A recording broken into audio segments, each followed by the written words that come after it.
বাস্তু বহুতল ভবন। নমস্কার বন্ধুগণ, আশা করি ঈশ্বরের কৃপায় আপনারা সবাই ভালোই আছেন।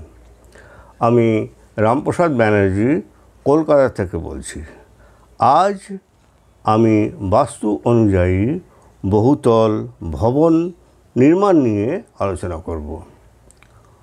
বর্তমানে শহর ও নগরগুলিতে আবাস সমস্যার সমাধানের জন্য বহুতল ভবন নির্মাণ বিকল্প হিসাবে নেওয়া হয়েছে। অতএব এই বহুতল ভবন নির্মাণ করার আগে বাস্তুশাস্ত্র অনুযায়ী ভূমি ক্রয় এবং শোধন করে ভবন নির্মাণের কাজ বাস্তুশাস্ত্র বিধান অনুরূপ করা উচিত। এতে ওই সকল ভবন বাস্তু ভূমিখণ্ড সম্বলিত সকল প্রকার দোষ রহিত হয়। ফলে গৃহকর্তা বা ওই ভবনে বসবাস যারা করবেন তারা সকল প্রকার সুখ শান্তিতে বসবাস করতে পারবেন। ভবনের সামগ্রিক আকৃতি আদর্শভাবে বর্গাকার বা আয়তাকার হওয়া উচিত। কেন্দ্রীয় স্থল অর্থাৎ ব্রহ্মস্থানে খোলা এবং বিশৃঙ্খলা মুক্ত রাখা উচিত। এটিকে সবচেয়ে গুরুত্বপূর্ণ ক্ষেত্র হিসাবে বিবেচনা করা হয়। বহুতল ভবনে আদর্শভাবে পূর্ব বা উত্তর দিকে মুখ করা উচিত।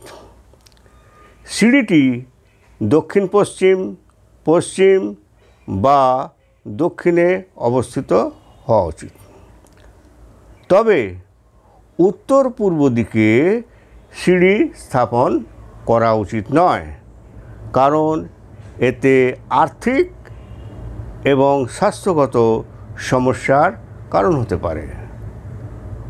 বহুতল ভবনের মূল প্রবেশদ্বার অত্যন্ত গুরুত্বপূর্ণ এবং আদর্শভাবে পূর্ব বা উত্তর পূর্ব দিকে মুখ করা উচিত।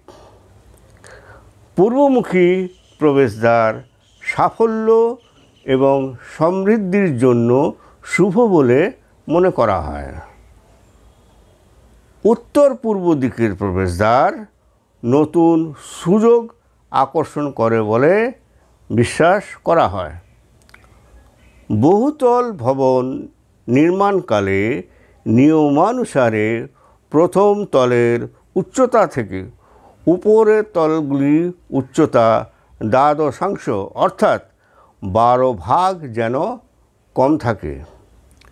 এই নিয়ম 4 থেকে 5 তল ভবন হেতুই ব্যবহারিক।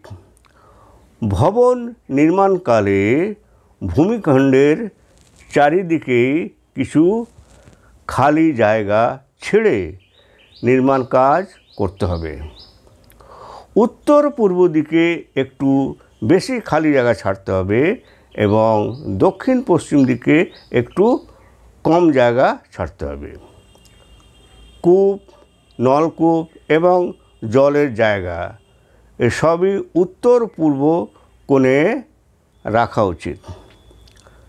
শোবার ঘর, বসার ঘর, রান্নাঘর, শৌচালয় এবং প্রয়োজনীয় ঘরগুলি বাস্তু নিয়ম অনুযায়ী স্থাপন করতে হবে।